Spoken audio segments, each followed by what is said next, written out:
Hello বন্ধুরা, সুরূপার রন্ধনশালায় দেখো আজকে আমি আবার তোমাদের সামনে নিয়ে এসেছি অন্য একটি মেনু। আজকে দেখো কি নিয়ে এসেছি। আজকে নিয়ে এসেছি খানিকটা মাছের তেল, আর নিয়ে এসেছি পেঁয়াজ রসুন কুচি, পেঁয়াজ কুচি আর কাঁচা লঙ্কা টুকরো টুকরো করে দেখো কেটে নিয়েছি। হ্যাঁ, কাঁচা লঙ্কা কেটে নিয়েছি টুকরো টুকরো করে অনেকগুলো, আর খানিকটা বেগুন নিয়েছি। বেগুন দিয়ে মাছের তেল অনেকেই ভালোবাসে, আমরাও খুব ভালোবাসি। আজকে আমাদের মেনুতে এই আইটেমটা রয়েছে, তাই আমি তোমাদের সামনে করছি, তোমাদের সাথে একটু শেয়ার করব। যেহেতু এটা মাছের তেল তাই আমি একটু কম করেই তেল দিলাম, আর তেলটার মধ্যে একটু হলুদ আর নুন দিয়ে দেবো।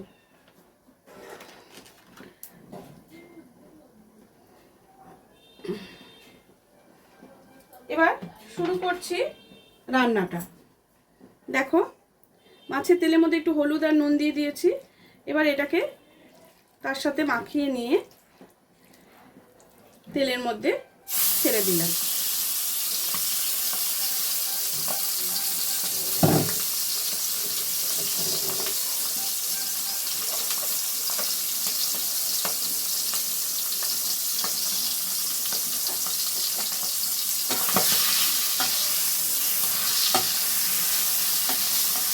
তেল পটকা সব এতে থাকে বলে এগুলো এতে দেওয়ার সাথে সাথেই ফাটতে শুরু করে, তাই আমি এটা করব কি, একটু এর মধ্যে পেঁয়াজ আর রসুনটা আর দিয়ে দেবো। পেঁয়াজ আর রসুনটা দিয়ে দেবো, তাহলে কি হবে, ওটার সঙ্গে মিশে গেলে অতটা ফাটার ভয় থাকবে না। খুব তাড়াতাড়ি হয়ে যায় রান্নাটা, কিন্তু খেতে খুব সুস্বাদু।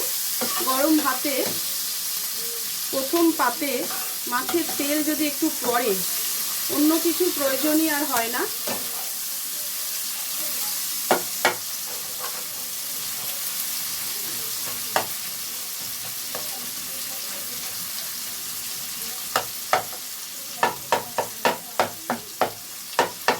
আমি খুন্তি দিয়ে এটাকে একটু থেতো করে দিচ্ছি, যাতে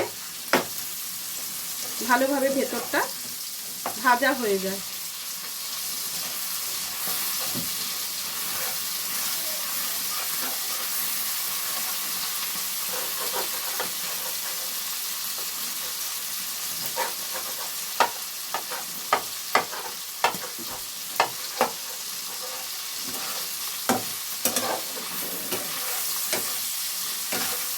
এবার বেগুন আর কাঁচা লঙ্কাটা আমি এতে দিয়ে দেব।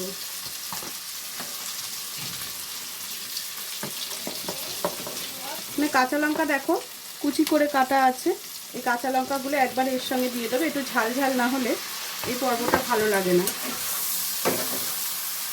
কাঁচা লঙ্কাটা এর সঙ্গে মিশে গেলে মেখে খেতে কিন্তু ভীষণ খুবই ভালো লাগে। এবার গুঁড়ো মশলা এতে একটু দেব, লঙ্কার গুঁড়ো হলুদ গুঁড়ো। এতে কিন্তু আর কিছু পড়বে না, শুধু লঙ্কা গুঁড়ো আর হলুদ গুঁড়ো দিয়ে এটা নেড়ে চেড়ে সামান্য একটু জল দিয়ে রান্নাটা কমপ্লিট করে ফেলবো। দেখো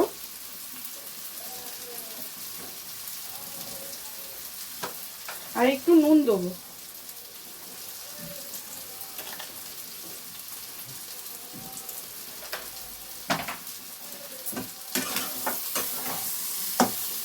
আঁচটা একটু জোরে করে দিলাম।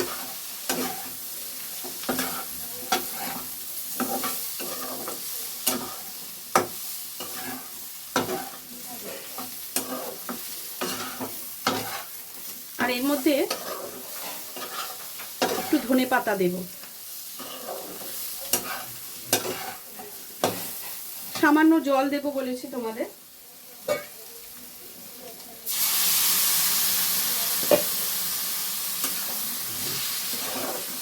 একটু চাপা দিয়ে বসিয়ে রাখবো বেগুনটা নরম হওয়ার জন্য। এতে তো বেশি জল পড়ে না, আর আঁচটা কমিয়ে দেব, তাহলেই রেডি হয়ে যাবে আমার তেল বেগুন।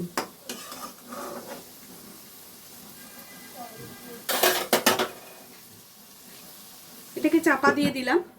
কিছুক্ষণ পর ঘুরে আসছি। দেখো বন্ধুরা, এবার চাপাটা আমি খুলে দিচ্ছি।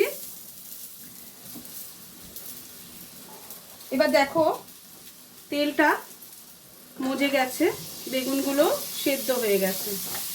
এবার এটার মধ্যে একটু ধনেপাতা ছিটিয়ে আমি নামিয়ে নেব।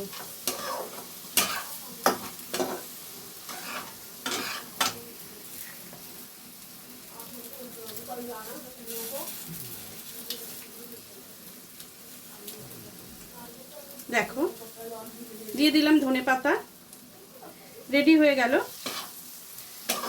তেল বেগুন।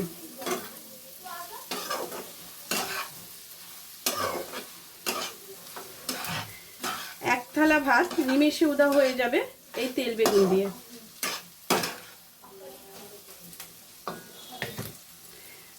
রান্নাটা হয়ে গেছে, তাহলে আমি এটাকে সার্ভ করে তোমাদের দেখিয়ে দিচ্ছি।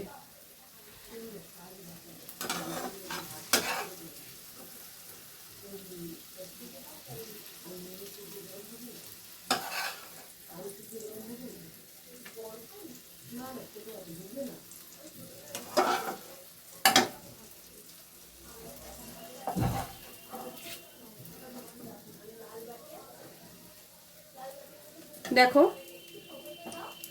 রেডি হয়ে গেল আমার তেল বেগুন। কেমন লাগলো বন্ধুরা? চটজলদি রান্না রেডি করে ফেলেছি। তাহলে আজকের মতো ভিডিওটা এখানে শেষ করছি।